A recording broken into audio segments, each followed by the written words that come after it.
I wanted to talk to you guys about this book I've been reading and posting on my story here and there called Bittersweet by Susan Cain. When I talked about nostalgia a few weeks ago, so many of you guys recommended this book. So it's called Bittersweet: How Sorrow and Longing Make Us Whole. I'm about halfway through it, a little over halfway through it now. The first part of it was about going through difficult emotions and sorrow, how that can lead to art and creativity. Now I'm on the second part of it, which is society's views on sorrow and maybe negative emotions. One of the facts that she started that section off was that Americans smile so much more than other countries, and how so many other countries and cultures are a little wary of Americans' tendency to over smile because they know that it's like not genuine. And it was so funny. She was like, yeah, I had this boyfriend who was from like Eastern Europe or something, and all his teen pictures were like them scowling or being mad, whereas all of hers were her smiling. So that's like so funny. And it made me think of like the 2015 chic days. You guys must have just not had IG. I do not smile in my pics, but anyway. And she is actually the one that recommended the book on toxic positivity, so I will let y'all know about that. So a few gems from the first part of the book. She was like, if fear keeps you safe, then what is the use of sadness?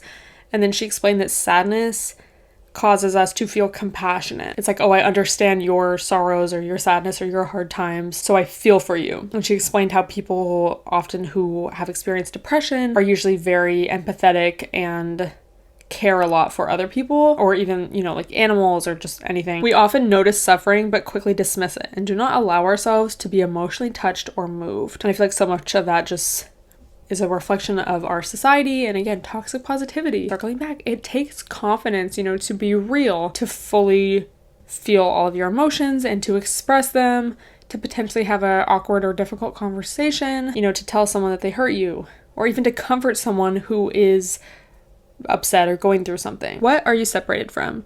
What or whom have you lost? Did the love of your life betray you? Did your parents divorce when you were young? Did your father die? Was he cruel? Did your family reject you when they discovered your true sexuality? Do you miss home or the country of your birth? How are you supposed to integrate this bitter with your sweet? How are you supposed to feel whole again? To these questions, there is an infinity of answers. Here are 3. 1. These losses shape your psyche. They lay down patterns for all of your interactions. If you don't understand them and actively work to form new emotional habits, you'll act them out again and again. They'll wreak havoc on your relationships and you won't know why. There are many ways to confront them, some of which we're exploring in this book. No matter how much therapeutic work you do, these may be your Achilles heel for life. Maybe a fear of abandonment, a fear of success, a fear of failure, maybe deep-seated insecurity, rejection, sensitivity, precarious masculinity, perfectionism. Even once you break free, and you can break free, these siren songs may call you back to your accustomed ways of seeing and thinking and reacting. You can learn to block your ears most of the time, but you'll have to accept that they're always out there singing. Third answer is the most difficult one to grasp, but it's also the one that can save you. The love you lost, or the love you wished for and never had. That love exists eternally. It shifts its shape, but it's always there. The task is to recognize it in its new form. And then I also wanted to read this. It's just the 2 parts I really wanted to share with you guys. This is about acceptance of the bitter part of bittersweet, so the hard times. First, we need to acknowledge that a loss has occurred. Second, to embrace the emotions that accompany it.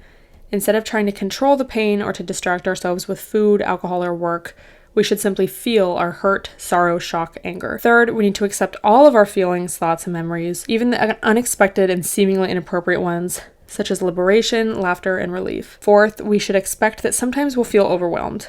And fifth, we should watch out for unhelpful thoughts, such as, I should be over this, it's all my fault, and life is unfair. So it's a really good book so far, and I'm excited to keep reading this second section about, society. So I would really recommend this so far. Again, thank you so much to everyone who recommended it to me.